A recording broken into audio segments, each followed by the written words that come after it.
Bonjour à tous et bienvenue sur la chaîne. Alors aujourd'hui c'est une vidéo pas comme les autres, comme vous pouvez le voir je suis en extérieur, je suis aujourd'hui au village du Chan situé à l'hôtel de ville de Yaoundé.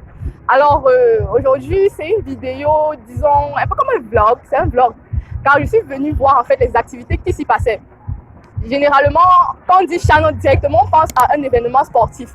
Mais à part l'aspect sportif, il y a aussi un aspect entrepreneuriat, commerce, business, opportunité d'affaires pour bon nombre de personnes. Alors aujourd'hui, en fait, je suis là pour savoir les activités commerciales que les gens ont entrepris autour de l'événement du Chan. Qu'est-ce que les gens font? Qu'est-ce qu'ils vendent? Est-ce qu'ils s'en sortent? Comment ça se passe? Alors aujourd'hui, je suis là pour rendre visite tout spécialement à une bonne connaissance à moi. Alors tout de suite, on va le rencontrer. Alors, comme je disais tantôt, je suis venue en fait très spécialement voir un bon ami à moi qui est au village du Chan depuis un bon moment. Alors, dis-moi, présente-toi à ton audience et dis-nous un peu, qu'est-ce que tu fais comme activité ici? Alors, je suis Prince Tix, je suis au village du Chan, ça va faire une semaine. L'ambiance est assez conviviale, c'est très cool. Et ici, je produis les glaces sur bâtonnet, les popsicles qui se vendent plutôt très bien ici. C'est ce qu'on appelait quand on était petit Alaska là. Oui. Ok, je vois. Mais sauf que les Alaska, c'est des trucs 50-50 et tout. Moi, je me positionne autrement. Voilà. Ok, donc c'est... Disons que c'est Alaska niveau bio ou bien un truc plus bio quoi. Exactement. Ok, je vois un peu. Ok, bon, deuxième question, je les ai rédigées donc... qu'est-ce qui t'amène au Chan et qu'est-ce qui t'a motivé à prendre un stand? Okay. C'est quoi l'objectif en fait? C'est ça la question. Ok, je suis entrepreneur et comme entrepreneur, à chaque événement, pardon, se cache une opportunité. Alors la question c'était comment je fais pour manger un peu sur l'opportunité. Voilà. C'est la façon de voir. Et je me suis renseigné, je suis allé au niveau du Kokan, à l'Unisport. On m'a conseillé de faire le village du Chan d'Obala, de Douala et ici.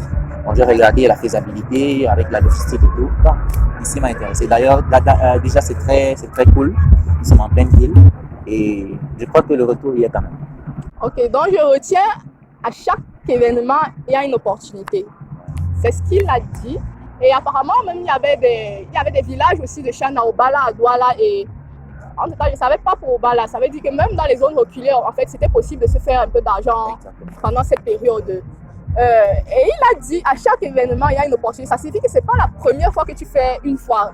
Combien de fois est-ce que tu as déjà fait? Tu es un habitué de foire ou bien?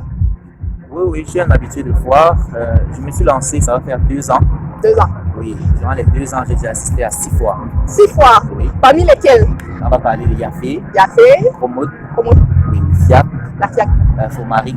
Wow. Oui, donc, et puis on a répété Yafé par exemple, toutes les occasions depuis 2018, je crois.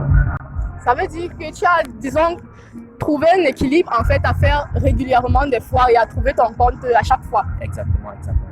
Ok, c'est cool, hein? On ne se dit pas tout de suite que ça peut être un train de vie. Parce que je crois que dans le vlog que j'ai passé plus tôt, j'ai vu un monsieur, il a dit qu'il a fait 25 ans dans les foires. Moi, je m'appelle Mohamed. Je suis artisan, je suis dans le bois depuis 25 ans. C'est la première fois que vous faites une foire? Non, depuis 25 ans. Ça veut dire à chaque événement, il m'expliquait qu'il se déporte et tout. Alors, bref, du coup, on ne se dit pas forcément que c'est forcément une opportunité comme ça, aussi régulière. Oui. D'ailleurs, même ici, on a déjà des collègues qui font d'autres foires. En même temps? Oui. Donc, en ce moment. On se retrouve ici, nous sommes collègues ici, on se retrouve à d'autres foires. Donc, ça veut dire qu'il y a des entreprises qui ne font que des foires. Ok. Durant toute l'année, ils se positionnent sur toutes les foires. Est-ce que, généralement, comment tu évalues la rentabilité d'une foire? Est-ce que quelqu'un peut faire un chiffre pendant une foire d'une semaine qui est suffisant, par exemple, pour gérer un mois? Je ne sais pas. Quand on fait, par exemple, on compare, si tu avais vendu normalement en un mois et si tu avais, par exemple, fait une foire en un mois, comment tu peux évaluer la rentabilité ou bien comparer la rentabilité? Je dirais qu'il n'y a pas match. Pourquoi? Parce que il y a des foires, je vais prendre l'exemple de Yafé. Yafé, c'est une foire qui accueille près de 450 000 visiteurs.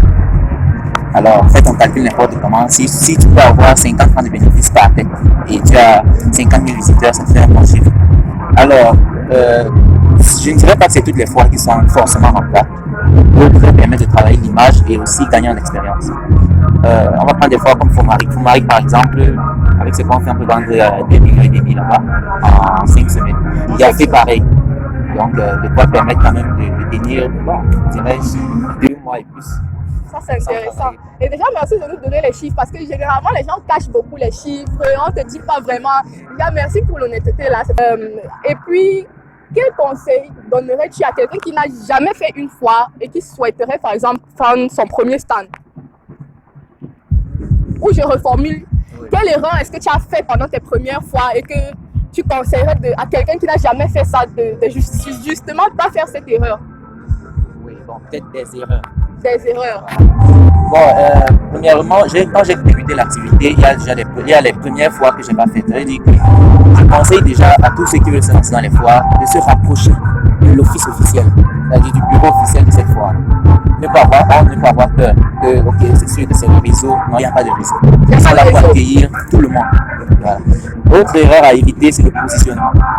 Après, c'est pas évident aussi, mais il faut être exigeant. C'est-à-dire qu'il faut être exigeant sur le positionnement que tu vas avoir durant cette foire. Tu cherches à être à un juste milieu, quoi. C'est-à-dire, tu ne vas pas rester au fond, tu ne vas pas non plus rester trop devant. Il y a une façon, en fonction du produit que tu viens vendre. Voilà. Bon, il y a l'erreur de gestion. Il y a des erreurs de gestion. C'est-à-dire que lorsqu'il y a une foire comme Fomari, comme Yafé, il y a toute une ambiance qui est créée, pardon. Et il y a des artistes qui viennent. Si tu n'es pas concentré dans le business, tu vas t'emporter et aller filer. Et ça laisse des trous pour... c'est vrai que ça c'est important. C'est important, il faut être concentré. On est venu pour le business, alors même si c'est rien là qui passe, on se concentre sur le business. Exactement. Je vois un peu. Bon, je crois qu'avec la concentration, comme on est en train de dire là, et le travail, parce qu'après aussi c'est beaucoup de travail, ça suffit pour trouver son compte. Ok, bon. Dernière question, ça va pas être trop longue. Comment on fait pour te retrouver? Quelles sont les perspectives, les activités qui arrivent? Pour me trouver, déjà, on va marquer l'adresse Facebook. Mais j'invite déjà tous les followers de Corinne de me rejoindre à Fomari qui va se débuter dès le 3 février. Ça ira du 3 février au 8 mars. Donc, je serai là-bas.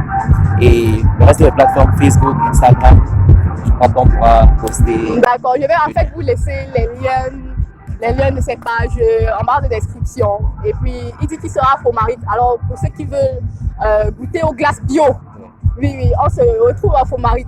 Bon, maintenant, on va aller regarder le produit de Tix. On va voir à quoi ça ressemble. Je vais un peu goûter là. Je vais vous dire. Donc, si c'est pas bon là, je vais vous dire. Alors, on y va.